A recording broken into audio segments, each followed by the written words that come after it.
Assalamualaikum warahmatullahi wabarakatuh. Perkenalkan, saya Muhammad Fakrul Rozi, anggota kelompok 13 metode penelitian kuantitatif.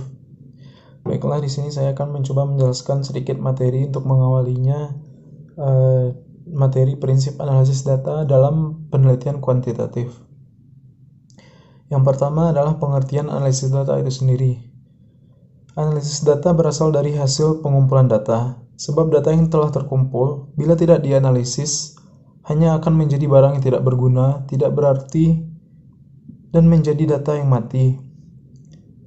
Oleh sebab itu, analisis data di sini berfungsi untuk memberi arti, makna, nilai dan yang terkandung dalam data tersebut.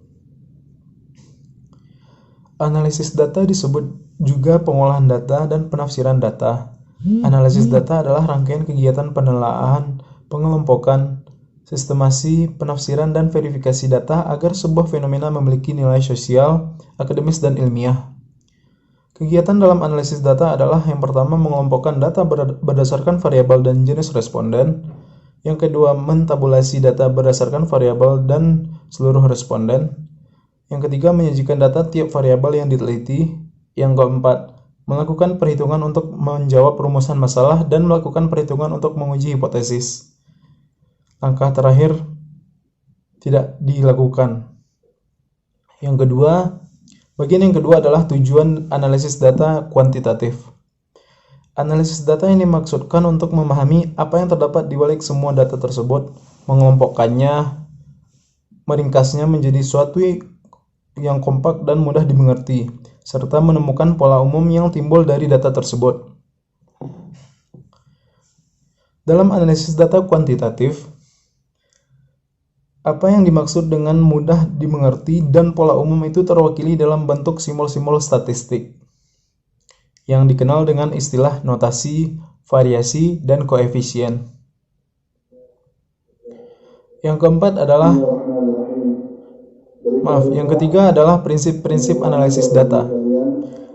Dalam proses menganalisa data seringkali menggunakan proses statistika karena memang salah satu fungsi statistik adalah menyederhanakan data. Proses analisa data tidak hanya sampai di sini. Analisa data belum dapat menjawab pertanyaan-pertanyaan penelitian. Setelah data dianalisa dan diperoleh informasi yang lebih sederhana, hasil analisa terus harus diinterpretasi untuk mencari makna yang lebih luas dan diimplikasikan hasil-hasil analisa tersebut. Selanjutnya adalah analisis statistik parametrik.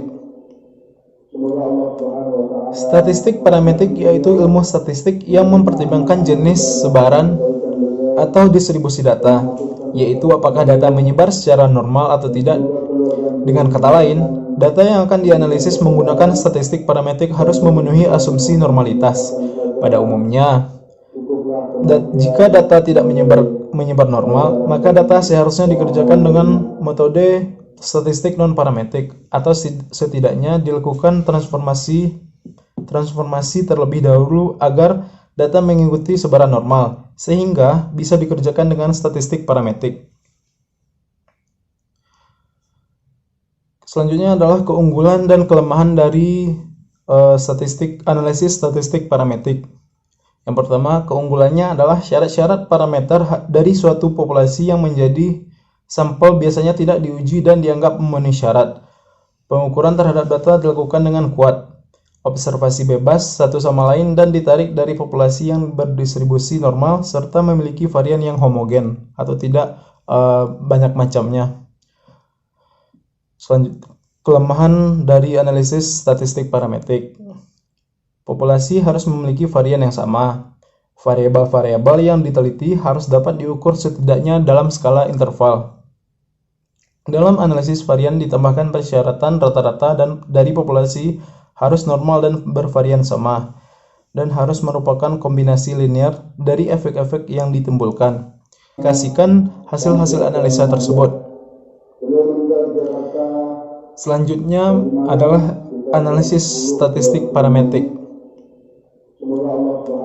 Statistik parametrik yaitu ilmu statistik yang mempertimbangkan jenis, sebaran, atau distribusi data, yaitu apakah data menyebar secara normal atau tidak. Dengan kata lain, data yang akan dianalisis menggunakan statistik parametrik harus memenuhi asumsi normalitas. Pada umumnya, jika data tidak menyebar normal, maka data seharusnya dikerjakan dengan metode statistik non-parametrik, atau setidaknya dilakukan transformasi terlebih dahulu agar data mengikuti sebaran normal, sehingga bisa dikerjakan dengan statistik parametrik. Selanjutnya adalah keunggulan dan kelemahan dari analisis statistik parametrik. Yang pertama, keunggulannya adalah syarat-syarat parameter dari suatu populasi yang menjadi sampel biasanya tidak diuji dan dianggap memenuhi syarat. Pengukuran terhadap data dilakukan dengan kuat, observasi bebas satu sama lain dan ditarik dari populasi yang berdistribusi normal serta memiliki varian yang homogen atau tidak banyak macamnya. Selanjutnya, kelemahan dari analisis statistik parametrik. Populasi harus memiliki varian yang sama. Variabel-variabel yang diteliti harus dapat diukur setidaknya dalam skala interval. Dalam analisis varian ditambahkan persyaratan rata-rata dan dari populasi harus normal dan bervarian sama, dan harus merupakan kombinasi linear dari efek-efek yang ditimbulkan. Baiklah, untuk materi selanjutnya akan dilanjutkan oleh rekan saya Hasbi Asidiki. Terima kasih. Assalamualaikum warahmatullahi wabarakatuh. Perkenalkan, nama saya Hasbi Asidiki, BP 1004. Di sini saya akan mencoba melanjutkan pembahasan dari teman saya. Di sini saya akan mencoba membahas mengenai statistik non-parametrik. Nah, jadi statistik non-parametrik adalah tes statistik yang modelnya tidak menetapkan syarat-syaratnya mengenai parameter-parameter polusi yang merupakan induk dari sampel penelitian. Nah, oleh sebab itu, observasi-observasi yang independen dan variabel yang diteliti itu pada dasarnya memiliki kontinuitas atau keberlanjutan. Nah, uji metode non-parametrik atau bebas sebaran adalah prosedur pengujian hipotesa yang tidak mengasumsikan pengetahuan apapun mengenai sebaran populasi yang mendasarinya. Nah, singkatnya, statistik non-parametrik adalah statistik bebas sebaran. Jadi tidak mensyaratkan bentuk sebaran parameter populasi, baik normal ataupun tidak. Nah, selain itu, statistik non-parametrik itu biasanya menggunakan skala pengukuran sosial. Apa itu? Itu adalah nominal dan ordinal yang umumnya tidak berdistribusi normal. Jadi tidak menuntut terpenuhnya banyak asumsi. Itu misalnya data yang dianalisis itu tidak harus berdistribusi normal gitu. Nah, jadi oleh karena itu statistik non parametrik itu sering disebut sebagai distribusi bebas atau free distribution. Nah, jadi statistik non parametrik itu banyak sekali digunakan untuk menganalisa data nominal dan ordinal. Selanjutnya adalah keunggulan dan kelemahan dari non-parametrik. Nah, di sini kami berhasil menemukan beberapa keunggulan dan kelemahan dari non-parametrik. Keunggulan non-parametrik yang pertama adalah non-parametrik itu tidak membutuhkan asumsi normalitas gitu. Nah, yang kedua, secara umum itu metode statistik non parametrik itu lebih mudah dikerjakan dan lebih mudah kita pahami. Jadi statistik non parametrik itu tidak membutuhkan perhitungan matematik yang rumit seperti halnya statistik parametrik.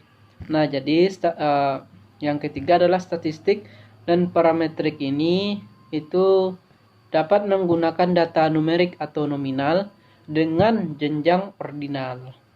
Nah, yang selanjutnya adalah pengujian hipotesis pada statistik non-parametrik itu bisa kita lakukan secara langsung pada pengamatan yang nyata atau terlihat gitu. Nah, yang terakhir adalah keunggulan dari non-parametrik. Jadi walaupun pada statistik non-parametrik itu tidak terikat pada distribusi normal populasi, tetapi itu dapat digunakan pada populasi berdistribusi normal.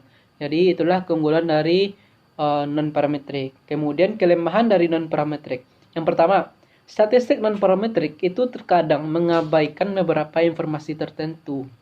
Nah, yang kedua adalah hasil pengujian hipotesis dengan statistik non-parametrik itu tidak setajam gitu. Tidak sedetail dari statistik parametrik. Nah, yang terakhir adalah hasil dari statistik non-parametrik itu tidak dapat dieksplorasikan ke populasi studi seperti pada statistik parametrik. Nah, ini dikarenakan statistik non-parametrik itu mendekati eksperimen dengan sampel kecil dan umumnya membandingkan dua kelompok tertentu. Nah, untuk yang pembahasan terakhir adalah lalu apa yang membedakan antara statistik parametrik dengan statistik non-parametrik. Nah, di sini kami menemukan beberapa perbedaan yang mendasar dari statistik parametrik dan statistik non-parametrik. Nah, jadi statistik parametrik itu biasanya tuh penggunaan teknik statistik parametrik itu didasarkan pada asumsi bahwa data yang diambil itu mempunyai distribusi normal dan jenis data yang digunakan adalah interval dan rasio. Sedangkan statistik non-parametrik itu penggunaan statistik non-parametrik tersebut itu tidak mengharuskan data yang diambil mempunyai distribusi normal dan jenis data yang digunakan bisa juga berupa nominal maupun ordinal. Nah, itulah perbedaan mendasar dari statistik parametrik dan non-parametrik. Nah, mungkin sekian dari saya. Saya akhiri. Assalamualaikum warahmatullahi wabarakatuh.